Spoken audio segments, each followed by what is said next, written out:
Hello DC fans, welcome back to my channel Dastaan TV. तो जैसा कि आप जानते हैं, रॉबर्ट पैटिंसन की द बैटमैन के बॉक्स ऑफिस सक्सेस के बाद वार्नर ब्रदर्स ने इसके कई सारे स्पिन ऑफ अनाउंस किए हैं। उनमें से एक प्रोजेक्ट है क्लेफेस का प्रोजेक्ट। तो मैंने सोचा ये बहुत अच्छा टाइम रहेगा क्लेफेस की ओरिजिन स्टोरी पे बात करने का। तो बिना टाइम वेस्ट किए आइए शुरू करते हैं।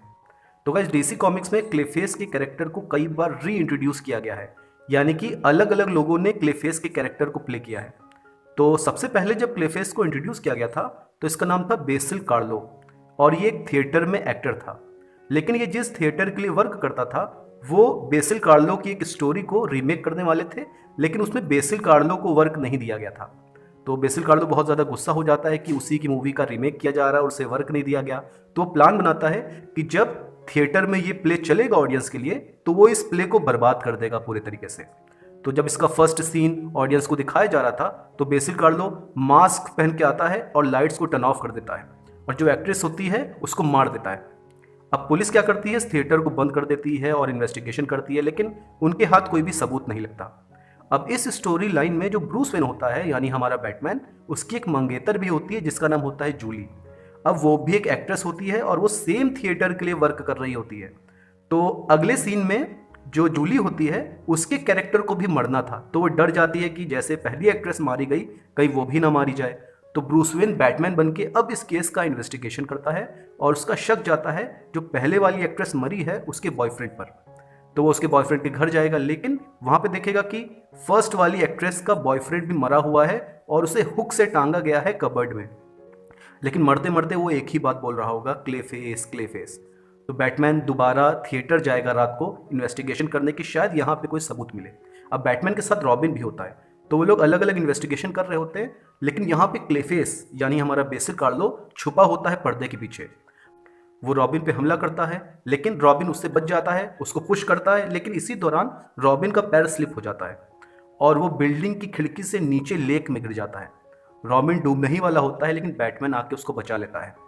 अगले दिन जब ब्रूस वेन की फियांसे जूली अपने सीन को फिल्म कर रही होती है तो बेसिल कार्लो यहाँ भी आता है उसको मारने।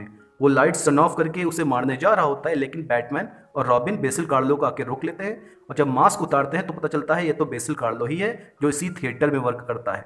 इसीलिए पुलिस का कभी शक ही नहीं गया था बेसिल कार्लो पे। 1961 में क्लेफेस के कैरेक्टर को दोबारा इंट्रोड्यूस किया गया और इस बार इसका नाम था मैट हेगन, जो एक एक्सपर्ट स्कूबा डाइवर था और एक ट्रेजर हंटर था। तो उसे पता चलता है कि एक लेक है जिसके बॉटम में ट्रेजर हो सकता है। तो वो डाइव करके जब लेक के नीचे जाता है तो यहाँ पे ट्रेजर तो कोई नहीं होता है, लेकिन एक एलियन प्रोटोप्लाज्म होता है, जिसके टच में आने के बाद मैट हेगन को लिमिटेड टाइम के लिए अपनी बॉडी की शेप को चेंज करने की पावर मिल जाती है, यानी वो कोई भी अलग रूप धारण कर सकता है। अब मैट हेगन इसका यूज करके कई सारे बैंक्स में रॉबरी करता है, लेकिन फाइनली बैटमैन और रॉबिन उसको पकड़ लेते हैं।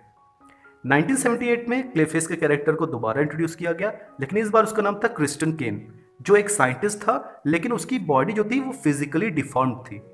अब ये साइंटिस्ट क्या करता है कि मैट हेगन यानी हमारे पुराने वाले क्लेफेस का ब्लड सैंपल चुरा लेता है और उसे अपनी बॉडी में इंजेक्ट करता है, ये सोच के कि शायद उसकी बॉडी डिफॉर्मिटी सही हो जाए। लेकिन होता इसके रिवर्स है, उसकी बॉडी डिफॉर्मिटी और ज़्यादा बढ़ जाती है, प्लस उसका टच जो होता है वो पॉइजनस हो जाता है, यानी वो किसी को भी टच करता है वो आदमी मर जाता है, उसकी फैमिली भी मर जाती है, जिससे बहुत ज़्यादा सदमा लगता है क्रिस्टन केन को और वो पागल हो जाता है। इतना पागल हो जाता है कि जो मैनिक्विन होता है, मैनिक्विन यानी कि जो कपड़े के स्टोर के बाहर जो पुतले रखे जाते हैं, वो उसको अपनी गर्लफ्रेंड मानने लग जाता है।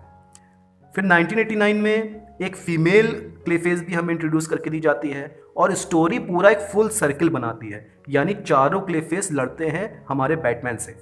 अब इसमें होता क्या है, जो हमारा फर्स्ट वाला क्लेफेस था बेसिल कार्लो, वो इन बाकी तीनों के ब्लड सैंपल को चुरा लेता है और अपनी बॉडी में इंजेक्ट करके मोस्ट पावरफुल क्लेफेस बन जाता है।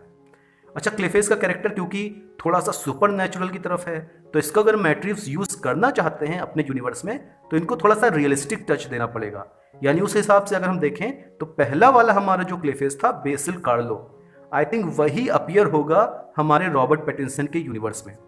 तो गाइज, यही था वीडियो जिसमें मैंने क्लेफेस की ओरिजिन स्टोरी को डिस्कस किया था। तो क्या आपको क्लेफेस का कैरेक्टर पसंद है? प्लीज़ कमेंट सेक्शन में ज़रूर बताइए और डीसी अपडेट्स के लिए मेरे चैनल को सब्सक्राइब करिए। Thank you.